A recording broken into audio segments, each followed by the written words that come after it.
Saya pertama dari lubuk sanubari saya yang terdalam mengucapkan terima kasih.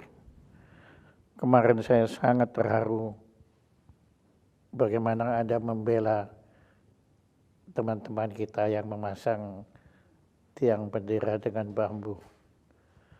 Wah, itu saya terharu banget, Pak. Ya karena ya betul Mbak Gubernur tahu sebelumnya kan mereka dihujat habis-habisan kan sebagai mempermalukan bangsa dan macam-macam. Dan saya tadi juga sudah pasrah dah, nggak berdaya. Tapi mendadak Anda berkenan untuk menyertakan suatu pernyataan yang menurut saya itu pernyataan kerakyatan yang sangat-sangat luar biasa. Ini sekarang aja air mata saya sudah keluar lagi.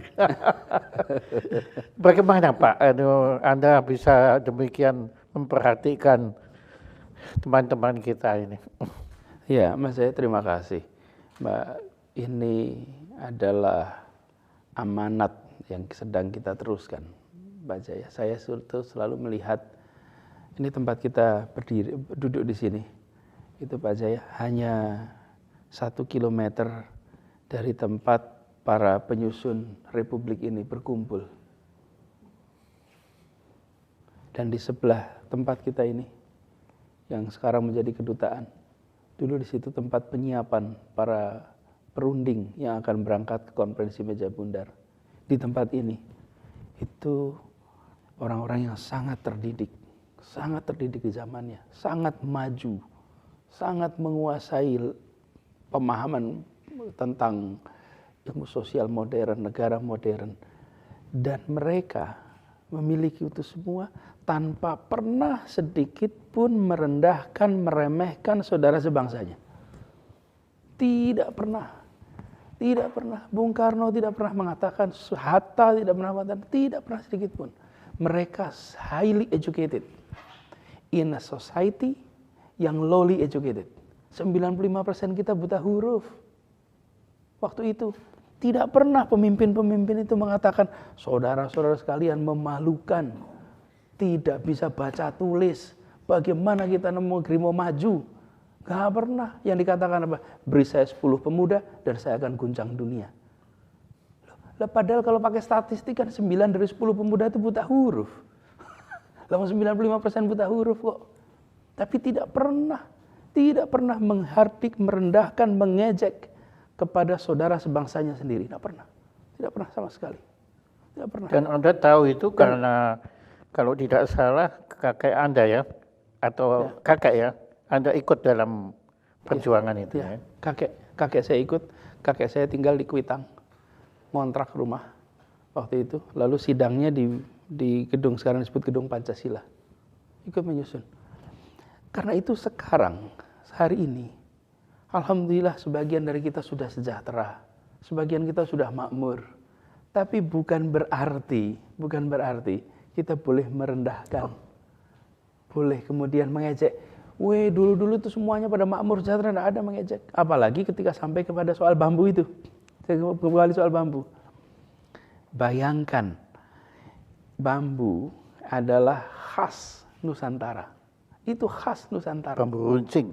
Yang diruncingkan dipakai untuk perang. Ya. Tapi bambu ini hampir, bahkan kalau penelitian masa lalu menunjukkan bahwa bagaimana masyarakat ribuan tahun yang lalu pindah dari satu tempat ke tempat lainnya, itu adalah dengan menggunakan bambu yang dibuat kapal. Tapi sampai sekarang juga pembangunan masih menggunakan bambu, Pak. Bambu.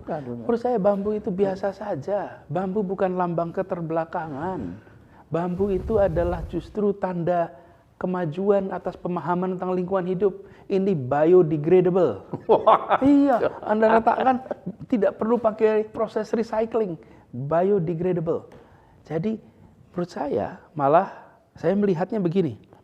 Di ibu kota ini setiap kita mengambil keputusan harus kita perhatikan. Who gets what, why, when, where, how much. Coba Anda uraikan itu. Siapa dapat apa, berapa besar, dan bagaimana. Sekarang bayangkan.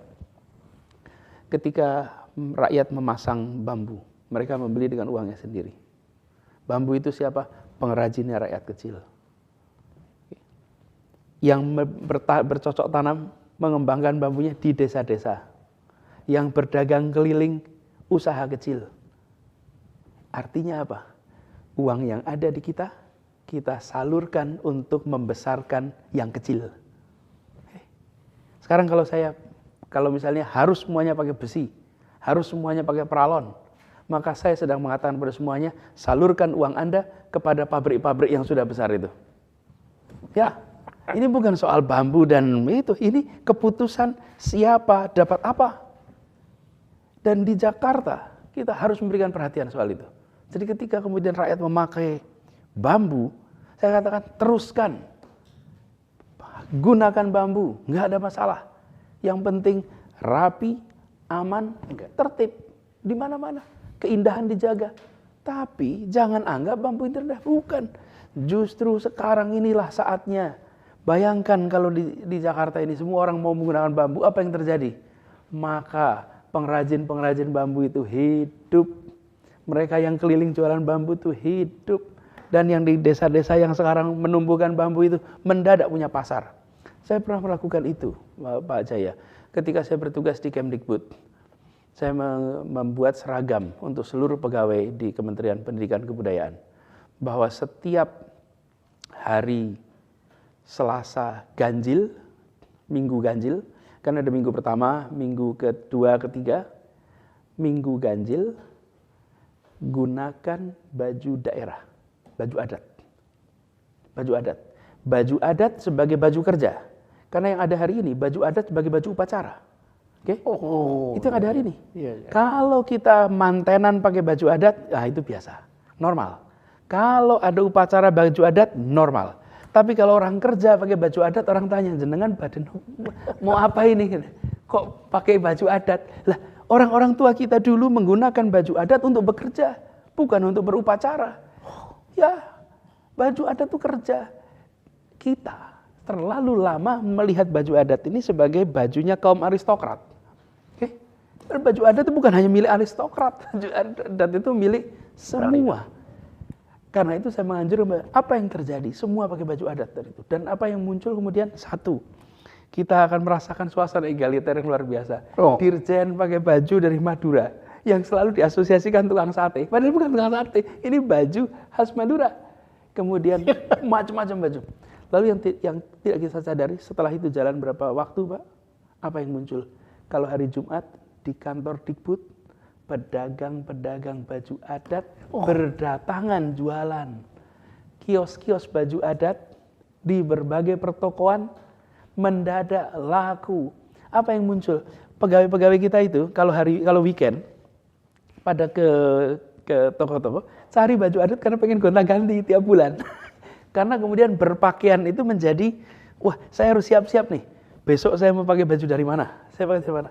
Dengan kekayaan budaya seperti Indonesia. 400 lebih suku bangsa. Itu variasi bajunya luar biasa. Kenapa? Karena kita pilih baju kerja. Kalau baju kerja itu artinya apa? Dipakainya nyaman, unsur tradisinya hidup. Dan saya katakan pada semua, jangan bicara tentang melestarikan budaya. Do not do that. Oh iya? Jangan. Ya, maka bicaralah mengembangkan budaya. Karena kalau Anda bicara melestarikan budaya, kita sedang memuseumkan kebudayaan. Mati ya dia. Mati. Kita harus bicara tentang mengembangkan kebudayaan. Karena itu jangan pernah takut bikin inovasi. Ini batik saya hari ini nih, batik ini. Ini adalah ekspresi budaya, bukan? Orang biasa menyebut baju tradisional. Ini bukan baju tradisional dalam tanda kutip. Orang tua kita dulu kalau bikin batik itu buat kain, nggak ada batik buat hem. Cek, nggak ada. Lurik iya, polos iya. Tapi kalau batik itu untuk apa? Ya untuk kain. Sarungannya nih. Betul, atasnya polos. Polos. Kalau yang perempuan kebaya, yang laki-laki pakainya baju polos. Lalu muncullah beberapa orang yang berinovasi, batik yang dipakai untuk kain itu, untuk dipakai baju. Pada saat itu dilakukan, rame-rame orang mengatakan melanggar pakem. Pakemnya dirusak, wong baju untuk kain kok dipakai kain untuk sarung kok dipakai untuk Baju, waktu itu dia pelanggaran pakem. Tapi ketika dia diikuti, dia menjadi tren baru, maka dia menjadi tradisi baru. Tradisi hari Iya, ini, tradisi Pak. tradisi hari ini adalah terobosan masa lalu. Karena itu hari ini kita tidak boleh berhenti melakukan terobosan kebudayaan. Karena kalau kita berhenti melakukan terobosan, maka kita sedang melestarikan budaya. Kita tidak sedang mengembangkan budaya. Ini sebabnya kenapa saya merasa di dalam percaturan Indonesia hari ini, di mana kita sedang mengalami pertumbuhan bangsa kita. Pertumbuhan secara apa? Secara sosial ekonomi. Yang dulu kurang makmur, sekarang makmur. Pertumbuhan secara pendidikan. Dulu tidak terdidik, sekarang terdidik. Di saat menu pilihan atas kebiasaan ada dari kita, ada di tempat lain, ada di banyak tempat. Karena itu kita perlu kompas. Nah, kenapa ketika peristiwa bambu itu saya khusus komentar? Karena saya merasa ini salah satu contoh yang kita sebagai orang yang bertanggung jawab atas sebagian bertanggung jawab harus memberikan kompas. Ini arahnya. Arahnya adalah kita berikan ruang kepada ekspresi-ekspresi lokal, ekspresi budaya, dan jangan pernah dianggap ekspresi lokal itu inferior. Jadi saya merasa peristiwa kemarin itu saya harus step in and step up. Jadi harus masuk dan harus ngangkat ke atas bahwa inilah yang harus kita dorong. Dan dengan begitu kita juga kemudian menyadari betapa ke depan kita Indonesia ini akan jauh lebih dahsyat kalau kita melihat potensi kita, lalu mencoba mengembangkannya sesuai dengan zaman. Kembangkan ya, Ya, bukan melestarikan. kembangkan. Jadi misalnya begini, potensi. Seperti contoh, kembali soal bambu. Di Gajah Mada ada Fakultas Teknik Sipil, itu ada pusat penelitian mengenai bambu. Iya. Di sana ada. Dan sekarang di Borobudur itu sering ada festival bambu. Anak mahasiswa arsitek dari mana-mana kumpul merancang. Bambu bisa memiliki kekuatan yang ekuivalen bahkan lebih tinggi daripada konstruksi beton. Tergantung bagaimana cara kita memilih materialnya, kemudian menggunakannya.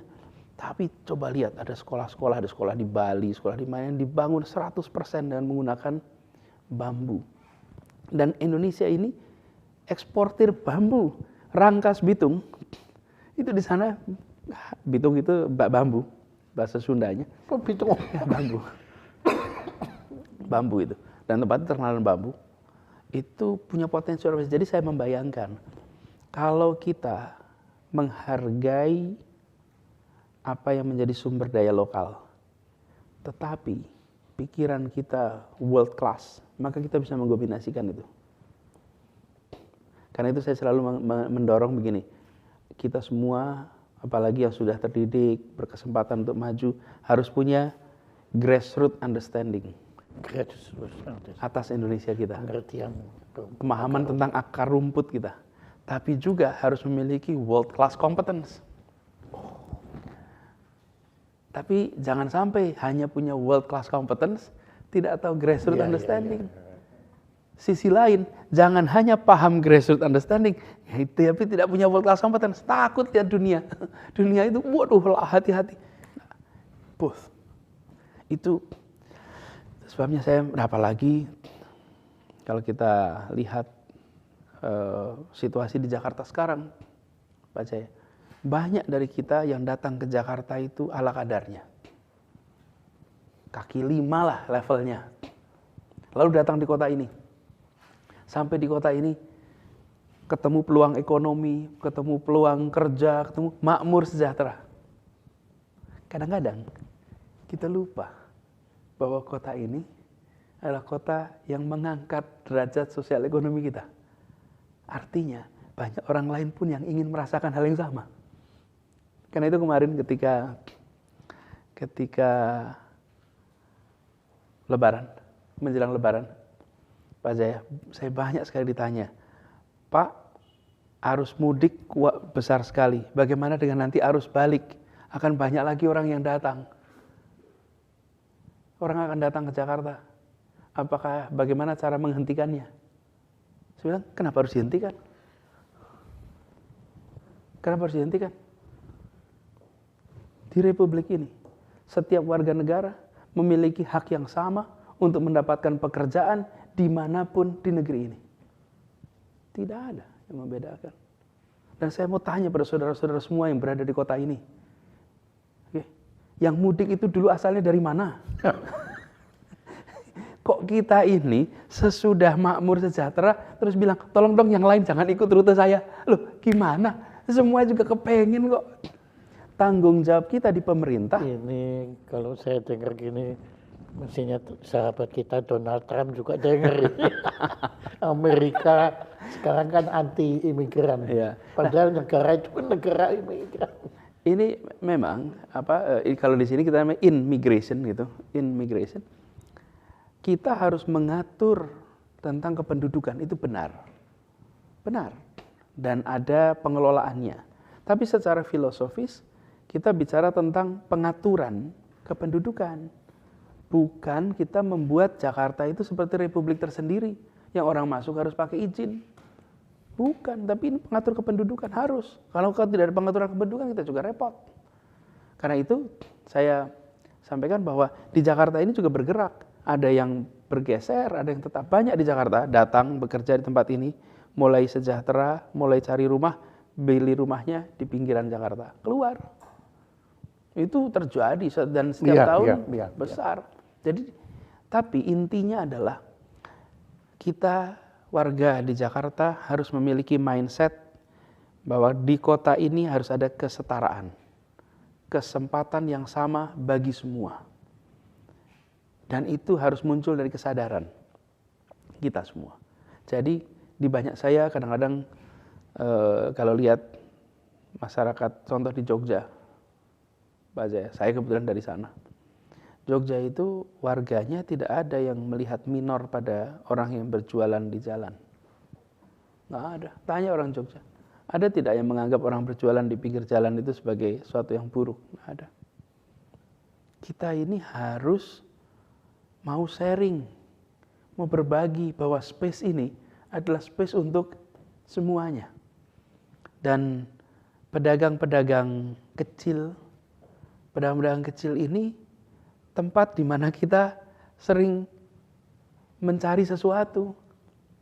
Contoh, mau cari kebutuhan keseharian, kantornya boleh aja lantai 8, lantai 10. Pas lagi mau makan kita cari warung-warung. Yeah. Pas lagi kita mau cari makanan kecil, datanglah ke warung-warung.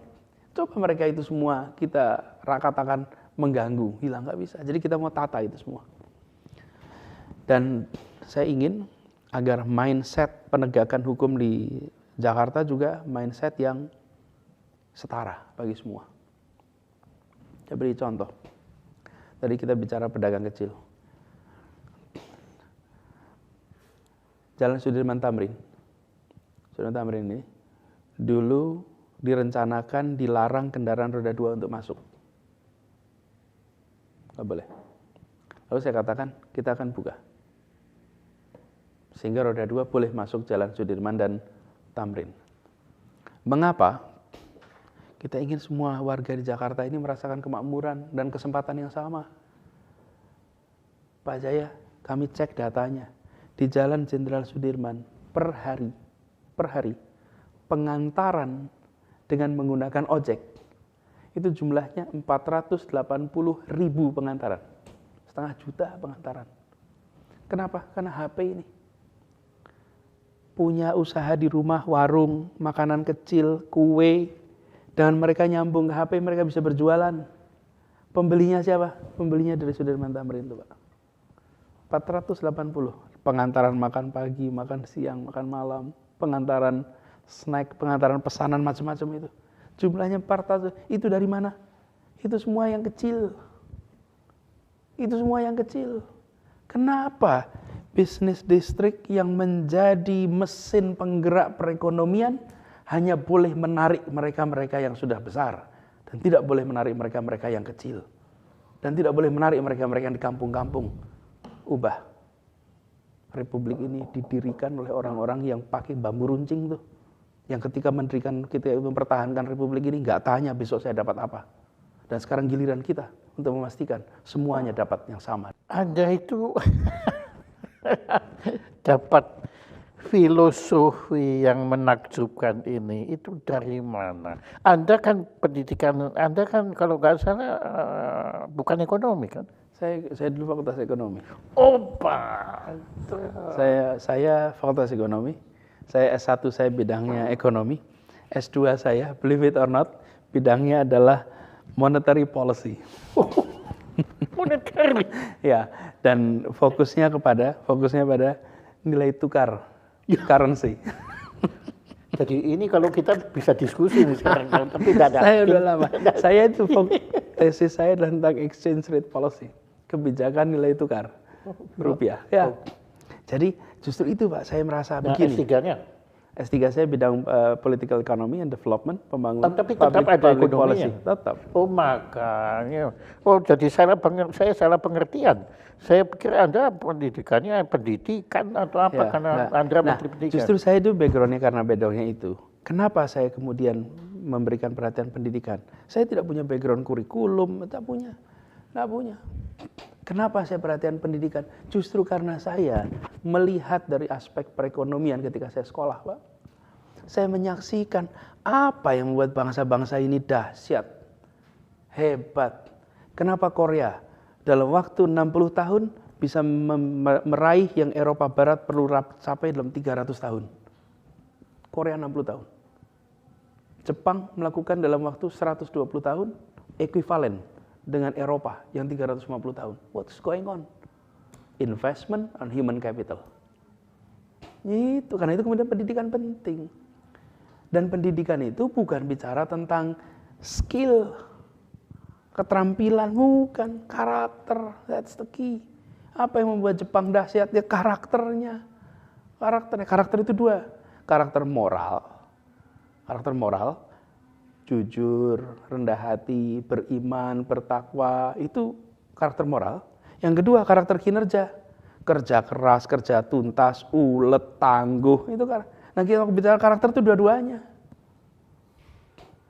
Kalau orang bicara karakter itu moral saja, ya kita kan tidak ingin jujur tapi malas. Iya, tapi juga kita tidak mau pekerja keras tapi culas. Tidak, karakter itu dua itu. Dan pendidikan adalah penumbuhan potensi karakter itu. Dan bangsa-bangsa yang dahsyat ini, lihat Singapura. Lihat, bukan kekayaan uangnya, tapi kekayaan pada manusianya. Dan saya tidak ingin menggunakan istilah human resource atau human capital. Bukan human resource. Justru karena saya belajarnya ekonomi, jadi saya lihat jangan tempatkan manusia sebagai sumber daya untuk kegiatan produksi. Karena itu disebut resources. Dalam perekonomian itu ada fungsi produksi, Pak. Fungsi produksi itu ada uang, ada capital, ada orang, ada teknologi, kemudian ada sumber daya alam. Itu fungsi produksi. Nah, saya bilang jangan, manusia jangan, kalau kita bicara sebuah bangsa, jangan tempatkan manusianya sebagai faktor produksi. Kalau di perusahaan boleh itu diatur. Karena perusahaan kan begitu. Ada orangnya deh. Tapi kalau negara tidak boleh. Di dalam pengelolaan sumber daya manusia di perusahaan iya. Jadi Anda juga sepaham dengan pendapat bahwa mengelola negara itu beda dengan mengelola perusahaan. Tentu. Iya. Karena itulah di dalam sebuah negara ini seperti ini. Makanya kenapa saya bicara fokus waktu itu dorong pendidikan. Justru karena background saya bicara perekonomian, saya menyaksikan Republik ini kalau mau maju, maka human capital harus dikembangkan. Ilustrasi sederhana aja, Pak Jaya. Kita semua bersyukur naik mobil ada yang nyetirin. Betul enggak? Ada yang nyetirin. Datang ke restoran, ada yang melayani. Pertanyaan saya, apa yang membedakan dalam mobil itu? Satu duduk di depan dan satu duduk di belakang. Agama? Bukan. Etnik? Bukan. Suku bangsa? Bukan. Level pendidikan. Datang ke restoran. Yang melayani dan dilayani, apa bedanya? Level pendidikan. Level pendidikan. tidak selalu tingkat sekolahnya tinggi, tapi keterdidikannya harus tinggi. Ibu Susi itu kalau bicara jenjang pendidikan tidak, tapi bicara level pendidikan tinggi. Level pendidikan tinggi. Pendidikan tinggi. Kalau sekolah belum tentu. Karena itu menurut saya kalau keterdidikan bangsa ini itu dasar, dan bukan saya yang pertama kali ngomong begini. Bung Hatta sudah menulis ini jauh sebelum itu semua. Bung Hatta itu tahun 20-an sudah mengatakan kunci bagi bangsa Indonesia adalah pendidikan. Karena itu beliau membuat PNI, Pendidikan Nasional Indonesia. Bukan partai. Bukan, ketika itu partainya sedang ditutup, lalu beliau membuat namanya Pendidikan Nasional Indonesia. Pendidikan. Dan Anda sempat ketemu Bung Hatta? Tidak sempat ketemu. Tapi saya baca cukup dekat, dan kakek dekat dengan beliau. Saya ingat Pak, kalau di sana itu banyak sekali surat menyurat antar mereka berdua. Zaman itu Pak, surat menyurat Pak. Itu terasa sekali. Tapi yang saya ingin juga garis bawahi soal pendidikan ini, adakah pemimpin dan pendiri Republik ini yang bukan pendidik? Coba. Soekarno adalah guru, Hatta adalah guru, Syahrir adalah guru. Jenderal yang paling tersohor di Republik ini adalah guru. Nah, semuanya, sebut aja, name it. Karena itu kalau ada yang tanya kok pendidikan masuk di wilayah mana? Lah yang memang Republik ini didirikan oleh para guru, para pendidik semua. Bahkan saya mempercayai seorang pemimpin itu nature-nya adalah pendidik. Dan seorang pendidik itu nature-nya adalah pemimpin. Ya. Seorang pendidik itu nature-nya pemimpin. Pasti, karena apa sih yang disebut pemimpin? Pemimpin itu beda dengan pejabat. Pemimpin ini adalah orang yang kata-katanya diikuti, perbuatannya diikuti secara sukarela. Itulah pemimpin. Jadi syarat seorang pemimpin itu ada yang ngikuti. Kalau nggak ada yang ngikuti bukan pemimpin. Sehebat apapun seseorang, kalau nggak ada yang ikut, bukan pemimpin. Kalau dalam Islam, Pak Jaya, kami ini sholat. Lagi sholat sendirian ini. Kemudian ada satu orang ikut sholat di belakang saya. Nama saya berubah jadi imam. Iya, yang ngubah saya namanya jadi imam siapa? Nah, ini orang yang ikut di belakang saya. Bukan karena saya berdirinya paling depan. Kalau saya balik paling depan tapi tidak ada satupun orang mau berdiri di belakang saya, I am no leader. Jadi seorang bisa menjadi pemimpin kalau ada yang mengakui bahwa dia ini dan pemimpin. Ikut. Ya. Beda dengan pejabat. Nah, idealnya adalah pejabat pemegang otoritas adalah pemimpin. Idealnya. Atau sisi lain, pemimpin adalah pemegang otoritas. Nah, jadi kembali kepada soal ini, dan itu saya melihat ke depan di kita harus kita menyadari pentingnya pendidikan, kesempatan kerja, kesempatan untuk menumbuhkan kebudayaan, itu link. Nah, kita yang mengelola pemerintahan harus memegang sebuah pandangan filosofi yang jelas. Sehingga itu menjadi rujukan, pedoman kepada semua yang bekerja di bawahnya. Itu yang biasa disebut dengan ideologi. Kalau kita tidak memiliki pegangan itu, maka nanti ambil keputusan cost benefit terus. Ya, cost benefit terus. Mana yang untung, mana yang rugi, cari yang untung. Lah, Republik ini, negeri ini bukan dibuat. Kalau perusahaan silahkan, karena perusahaan itu dinilai sukses atau tidaknya dari bottom line itu. Atau mungkin istilah yang tepat cost profit ya. Ya, mungkin cost kalau profit. Benefit kan manfaat itu bisa bersama, tapi kalau profit itu yang berat. Jadi dan itu bisa lebih. Dan itu harus kita punya pegangan. Dan itu saya mempercayai sekali Pak Jaya, 3 level bagi orang berada di dalam pemerintahan, di dalam kerja publik. 3 level dari 3 levels of services, of karya. 1, ide, gagasan harus ada. Oke. Sesudah itu narasi, kata-kata harus ada. Sesudah itu kerja. Jangan hanya kerja tanpa kata-kata, tanpa gagasan. Bahaya, bisa arahnya nggak jelas. Tapi kalau hanya ide Iya. dan gagasan tanpa kerja, Iya, bisa Kak. nggak hasil. Iya. Tapi 3 itu harus ada. Harus jadi satu. Jadi saya sampaikan kepada semua yang bekerja di Pemprov ini bahwa saya pakai 3 itu. Narasi itu penting. Karena narasi itu membuat orang paham apa idenya. Dan jangan pernah remehkan kata-kata. Jangan, kalau sering kan mengatakan begini, udah nggak penting kata-kata, yang penting kerja. Bahaya sekali. Bahaya sekali. Bahaya sekali. Bisa-bisa apapun, ya seperti bambu bisa dianggap salah karena nggak pakai ide. Bisa salah banyak. Iya. Jadi, dan saya jangan kalau kita meremehkan kata-kata, semua kitab suci isinya kata-kata. Oh, iya.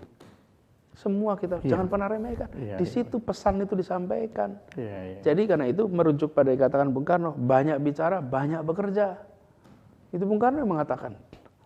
Supaya yang bekerja pun tahu, oh ini yang harus dikerjakan. Karena disampaikan lewat kata-kata. Saya kalau ditanya apakah saya ikut macul, ya tentu tidak. Apakah saya ikut masangi tiang, ya tentu tidak. Tapi saya bekerja dengan memberikan perintah kata-kata. Pengarahan. Jadi saya rasa di kita ini 3 ini, Pak Jaya, harus kita dorong. Dan kita coba jaga sama-sama. Saya pun merasa bahwa Jakarta itu sekarang ini merupakan satu tempat di mana warganya berpartisipasi luar biasa. Kita sering melewatkan itu, Pak Jaya. Di kota Jakarta ini, kita yang alhamdulillah sudah makmur, itu biasa banyak tinggal di komplek, banyak tinggal, ya kita bersyukur. Tapi kita juga merasakan di kampung-kampung, Nah, itu dia, Pak. itu PR-nya masih besar. Masih besar. Jadi saya ingin agar di Jakarta ini warga lebih berinteraksi. Lebih terlibat satu sama lain. Lalu saya mulai dengan datang ke fasilitas MRT kita. Nah, Lalu di tempat MRT itu saya ketemu dengan para tim yang bekerja. Ini orang-orang yang bekerja tidak terlihat ini, di bawah sana mereka kerjanya.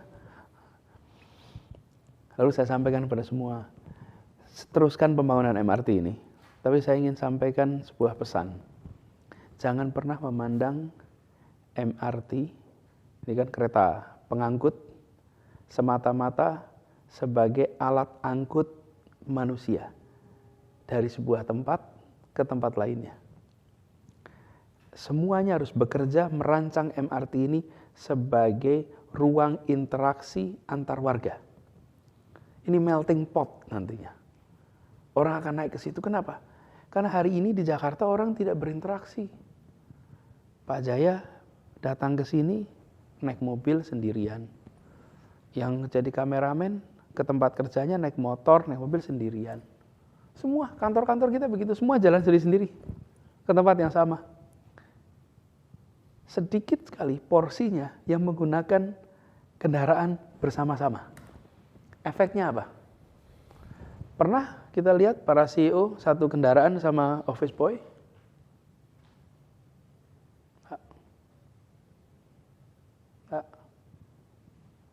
Alat transportasi kita tanpa kita sadari mensegregasi kita. Tanpa kita sadari. Naik mobil pun beda-beda. Mobilnya tergantung jenisnya. Motornya begitu. Nah, efeknya nanti di jalan sering ada ketegangan. Sering ada, kalau bahkan ada pameo kan di sini. Kalau ada gesekan antar kendaraan, maka yang salah adalah yang besar. Ya. Kan itu sebetulnya karena ada Kesenjangan. Ada kesenjangan. Nah, karena itu saya sampaikan kepada MRT dan nanti kendaraan umum publik lainnya. Kita ingin merancang kendaraan umum di Jakarta sebagai alat untuk berinteraksi, dan dari situ kita berharap muncul perasaan kebersamaan, saling mengerti, saling memahami, saling mendukung, itu lewat interaksi itu. Dan kita terbiasa bersama-sama. Apakah itu mungkin, Pak? Karena itu kan ada biayanya juga MRT itu. Maksudnya orang kalau mau naik MRT, kan nanti akhirnya yang naik MRT adalah mereka yang mampu membayar tiket itu. Betul.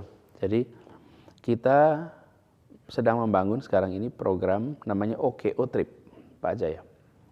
OKO Trip itu kita akan mengintegrasikan rute-rute kendaraan umum dari minibus atau bis mini, bis menengah, dan bis besar. Itu terintegrasi juga dengan MRT, LRT. Terintegrasi itu artinya begini, kalau saya naik kendaraan minibus itu seperti angkot gitu, minibus, sampai satu titik saya turun, saya bisa pindah ke kendaraan lain. Sehingga kalau orang pergi misalnya dari Ciputat mau ke Cilincing, maka dia akan bisa pindah 2-3 kali dan sampai. Karena terintegrasi rutenya. Iya. Yang sekarang terjadi itu, kenapa orang naiknya taksi, naiknya ojek? Karena kalau dia naik kendaraan umum massal, dia berhenti sebuah titik, nggak ada sambungannya.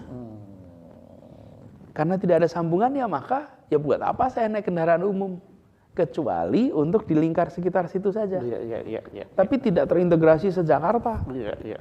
Nah, kita sekarang sedang mengembangkan program OKO Trip, mereka pakai kartu. Begitu naik kendaraan, di-tap di kartunya, dan ini sekali bayar, dipakai 3 jam. Dia bisa pindah-pindah tanpa bayar lagi. Sampai tujuannya. Dengan cara begitu, sekali bayar sampai tujuan. Siapa yang harus membayar selisihnya? Ya kami, pemerintah. Kalau pemerintah tidak mau membiayai selisihnya, ya semua orang naik kendaraan umum, naik kendaraan pribadi.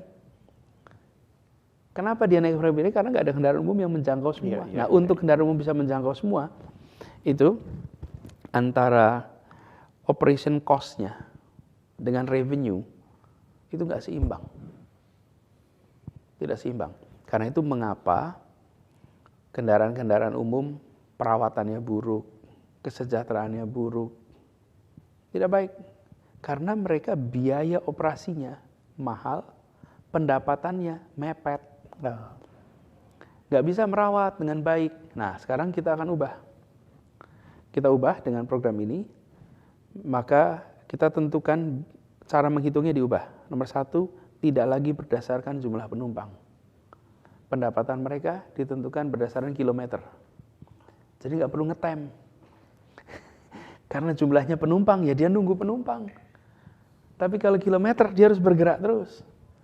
Dengan naik dengan kilometer bergerak terus, maka ada kepastian waktu. Karena dia bergerak terus. Hari ini kan kalau mau berangkat kendaraan, kita nggak tahu jam berapa keluar kendaraan. Nah, jadi kita ubah jadi berdasarkan kilometer. Kemudian disambungkan, dan pemerintah harus memberikan subsidi atau istilah resminya PSO namanya, Public Service Obligation. Itu kita akan siapkan anggaran yang cukup sehingga supirnya sejahtera, operatornya juga, pengelolanya, pemiliknya juga baik.